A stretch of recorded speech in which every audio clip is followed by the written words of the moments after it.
Ladies and gentlemen, this is very interesting. Yahoo News.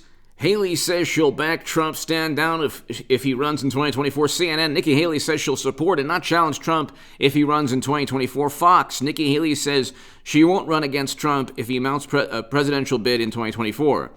This is good news for a variety of reasons. First and foremost, there are people who are equating Nikki Haley with the Lincoln Project. Okay, the Lincoln Project sided with Democrats, have been siding with Democrats for years. They were the moral voice in the Republican Party against President Trump. They voted Democrat. They are now completely and utterly disgraced. And I've been saying for the longest time, ever since I was the biggest Bernie Sanders booster on the internet, according to the Huffington Post, and the unofficial scribe of Sanders' most hardcore voters, according to the Washington Post, before I became a supporter of President Trump, who was a very good president in terms of accomplishments, far greater accomplishments than President Obama, and infinitely better than Bush, obviously. But I opposed the Lincoln Project when I was on the left. I oppose the Lincoln Project now that I support President Trump. And Nikki Haley is not like one of the disgraced Lincoln Project people, although she might be more of an establishment Republican. I wouldn't, if it was a choice between Nikki Haley and Tulsi Gabbard, I might actually I'd probably vote for Tulsi Gabbard, because I want an end to, I would vote for Tulsi Gabbard over Nikki Haley. I want an end to interventions and regime changes and never-ending quagmires and counterinsurgency conflicts. That's the greatest moral dilemma we face as a country. I wrote against counterinsurgency conflicts in The Hill, the Huffington Post, the Jerusalem Post, the Roanoke Times. My articles are on hagoodman.com. Please, I invite you to read them. Go to hagoodman.com. You could read my writing against counterinsurgency conflicts. We should have learned the lessons of Vietnam before allowing Bush, Cheney, and Rumsfeld. Well, it was really the Democratic Party and Republicans, the same people who despise President Trump, who got us into never-ending quagmires. I thought Bernie Sanders would push to get us out of those involvements. We see that he's a tool of the Democratic Party for a number of reasons. He was even against withdrawing Americans. It has to be an orderly withdrawal. And President Trump, on May 1st, 2021, in addition to being the first president to step foot in North Korea to begin détente between North and South Korea, President Moon Jae-in of South Korea stated that Trump deserved the Nobel Peace Prize. In addition to presiding over the Abraham Accords peace between Israel, Bahrain, UAE, Morocco, in addition to a lot of foreign policy achievements, despite never-ending negative media coverage and the fact that his own intel agencies set him up and framed him. So I don't think a despot, an authoritarian, and a tyrant, and a totalitarian allows his intelligence operatives or intelligence community to actually investigate him. President Trump was the opposite of a despot. He was the antithesis of a despot. Okay? His words made the left go completely batty.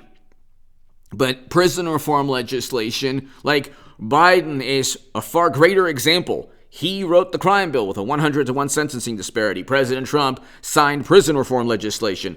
He pushed for Bush, Cheney, and Rumsfeld's foreign policy blunders and catastrophes, and for Libya, which absolutely destroyed and caused that country to become a failed state. President Trump negotiated a deal to bring Americans home. And on May 1st, 2021, that's the antithesis of a despot and a totalitarian leader, okay? He didn't blame Russia for his failures. That's what a demagogue does, and that's what Biden and Clinton and Democrats have done, without any evidence, baseless claims. But what my point I'm trying to tell you, so hit subscribe to this channel right now. It's good, ladies and gentlemen. It's good. It's a good thing. My God Almighty. I know that there are people who are saying, oh, well, you know what, she was disloyal, and, you know, Pence is disloyal, and McConnell's not loyal. That's fine, but you have to understand who's loyal and who's not. But in politics, nobody is loyal.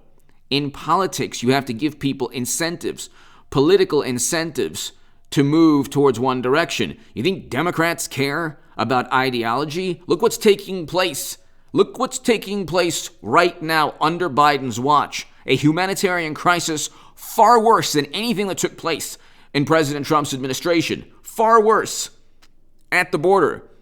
And facilities are overrun beyond capacity. And Yad Vashem in Jerusalem had to refute AOC's revisionist claims, stating, okay, yeah, learn more about the topic. Democrats love to utilize the suffering and the horrors and atrocities that different ethnic groups who vote for them experienced.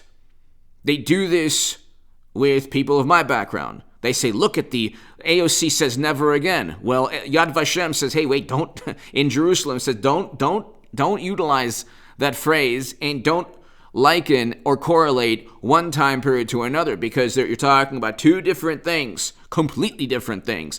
Now, where is AOC? Is she saying those facilities, is she using, I have to abide by YouTube policies. Is she saying that those facilities are a certain phrase or term? Of course not, because a great many Democrats are completely duplicitous, disingenuous. They distort historical record for their own political utility. So you look what's taking place. Worse. A tragedy that's worse than at any point during President Trump's administration. I can't even really talk about it, but you can look it up. Go look at the art. Same facilities, cages, same things being utilized. And you have less resources. And Vice President Kamala Harris hasn't even visited to see what's going on. Neither has our beloved President Biden.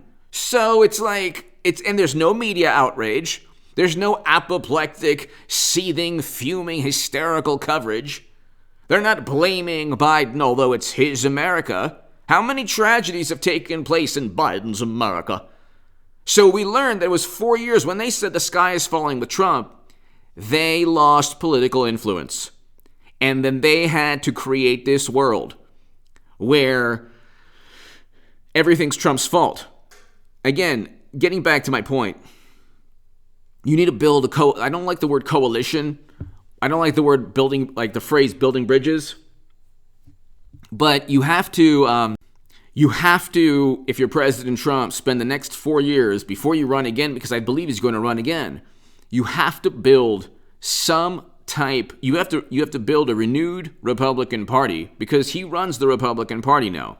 The Ben Sasse and Kinzinger and Cheney and Mittens Romney of the world, they need to either be, outnumbered, but they're already outnumbered, but they need to actually, their influence has been relegated to CNN coverage and positive media coverage, whether it's like a, Jimmy Kimmel or Stephen Colbert interview or whatever, or a positive CNN or Daily Beast article. The Republicans who are never Trumpers, it's like the most lucrative racket of all time, because they vote alongside Trump 80 to 90+% of the time, according to 538's vote tracker. So they're hypocrites, but they're cashing in on, well, I'm the good Republican. Will you vote alongside President Trump?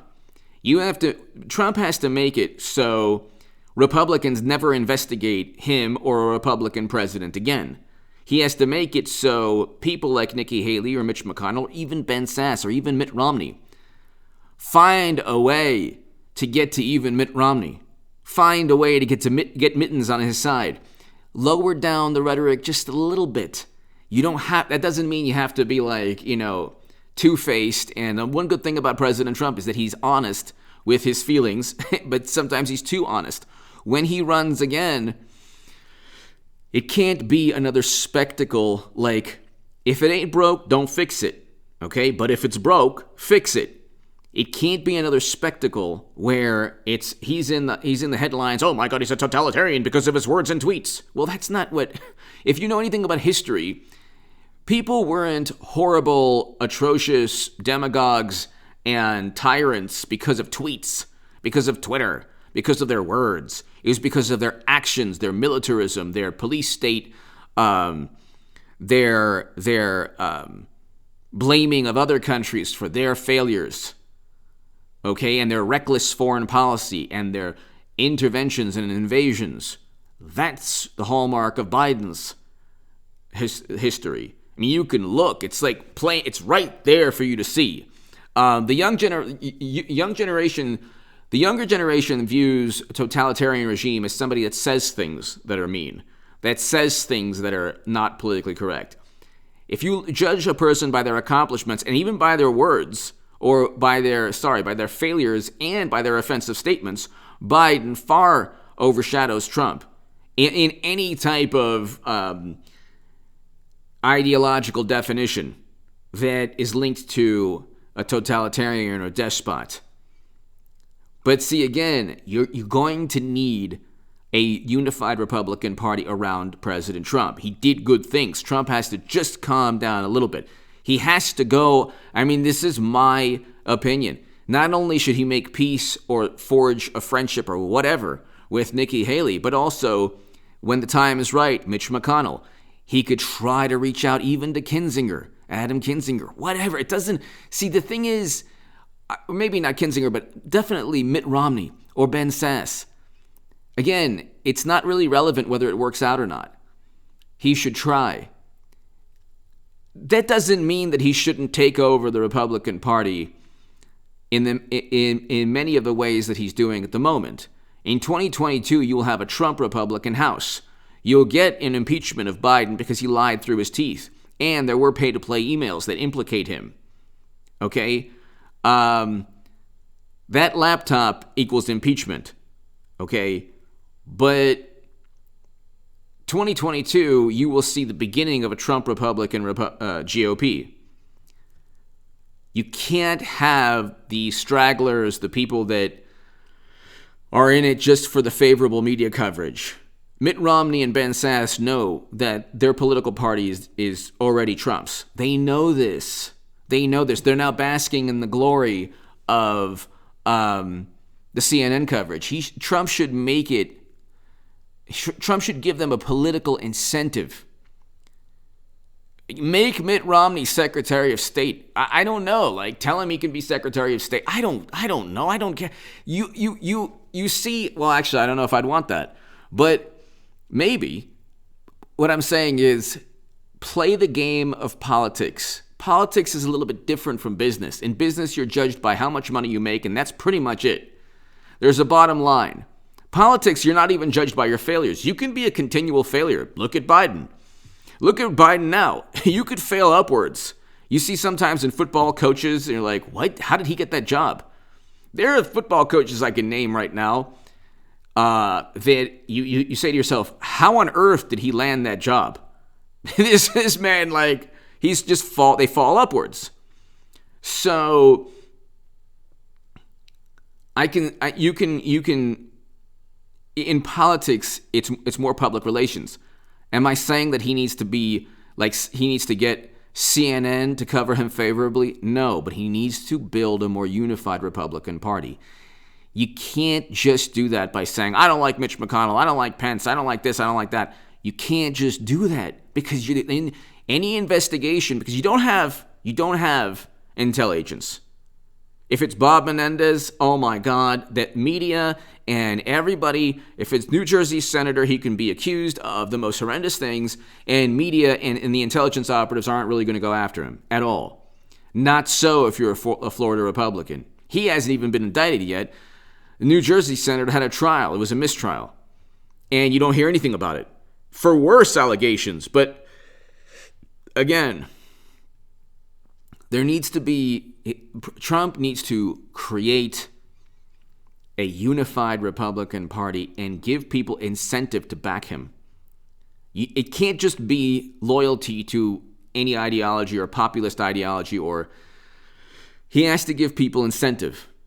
And when he runs again, he can't, he should limit, in my view, he should limit the insults on stage during the debates to a minimum. Here's why. You're already number one in the Republican Party. Now you could just continually run the ball. Play keep away. You don't have to really do much. There's nobody who can come close to President Trump, so there's really no reason for Trump to bring negative headlines or headlines saying, "Oh my God, Trump and his his nefarious look what he said to poor Marco Rubio and Mittens." There's no reason for that anymore. Now you just make sure that when Democrats and intel operatives try to investigate him again on something absurd, that you get Republicans to back him, to say this is not only absurd, but you're doing it because of Hunter's laptop, quid pro quo, all of those things. He needs backing, people. Ladies and gentlemen, he needs backing. That's what I'm trying to tell you. 15 minutes in. Give me your thoughts. I will be back in a couple of hours. Thank you.